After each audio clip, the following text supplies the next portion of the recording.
It's pastors like this that's the reason why my community, the black community, are so lost when it comes to what's actually going on in America.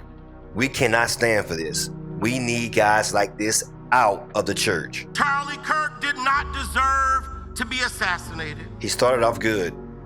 But I'm overwhelmed seeing the flags of the United States of America at half-staff calling this nation to honor and venerate a man who was an unapologetic racist.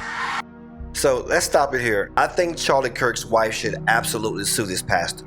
This pastor has nothing to back up his claim of Charlie being a racist. But this pastor, who seems to be a Charlie Kirk expert, has the cojones to sit in front of his congregation and call a man a racist that was not a racist. And spent all of his life sowing seeds of division and hate into this land.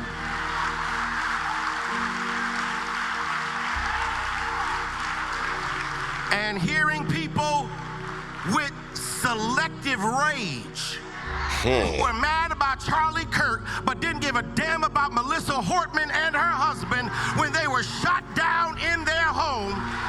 This is why I cannot listen to people like this. Can you guys remind me of anybody that's on the conservative side or the Republican side making it seem like they were happy at the tragedy that happened to Mrs. Horton and Mr. Horton? Can anybody show me one video?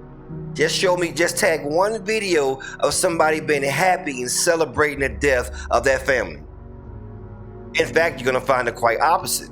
People got online and they were saying how stupid it was that a tragedy like that had to happen, especially if it was due to political violence.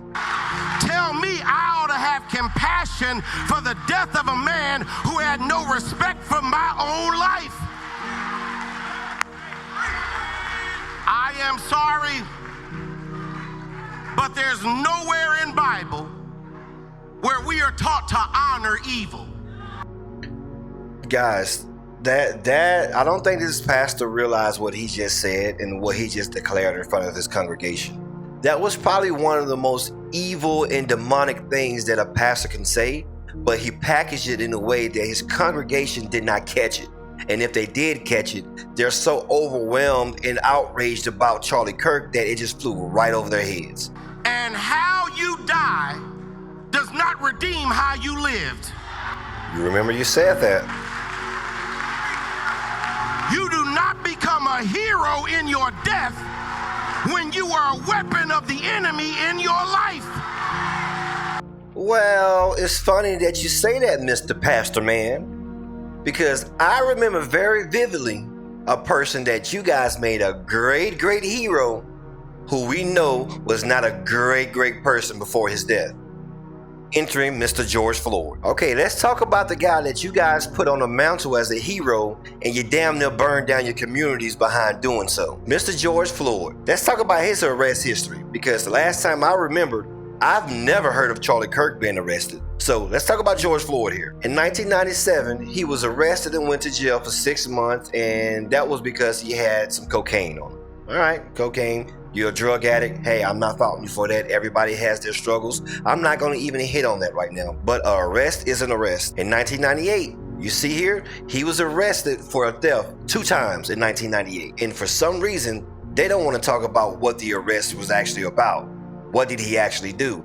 You're going to find out a lot about George Floyd. When you go back and look on his arrest history, even now trying to Google some of his arrest history, they sugarcoated a lot of this stuff. You can't even find the actual details without digging deep enough to find out what he actually was doing. In 2001, he was sentenced to 15 days in jail because he didn't want to identify. And I understand these policemen, when it comes to IDs, like crack to them, so you're not going to hear me harp onto him about that. Now, if he committed a crime and then he did not want to identify, then yes, he's 100% wrong. But they don't give us much information to go on about this one, so I'm going to let that one slide. In 2002, he went to jail again for 8 months.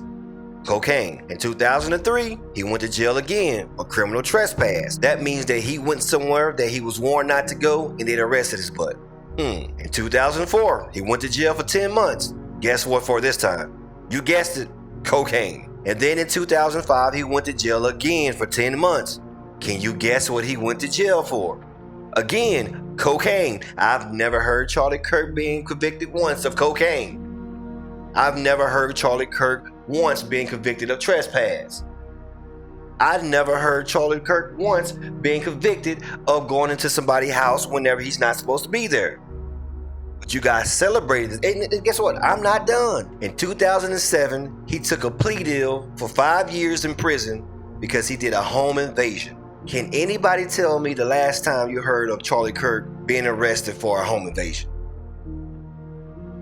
Now, this same pastor just got on here and said that we do not celebrate people in their death that did not live good during their life. But I could have sworn that all of our people, we were outside marching just like we just killed St. Joseph himself. And I don't even know who St. Joseph is. I just made him up and I think he's a real person.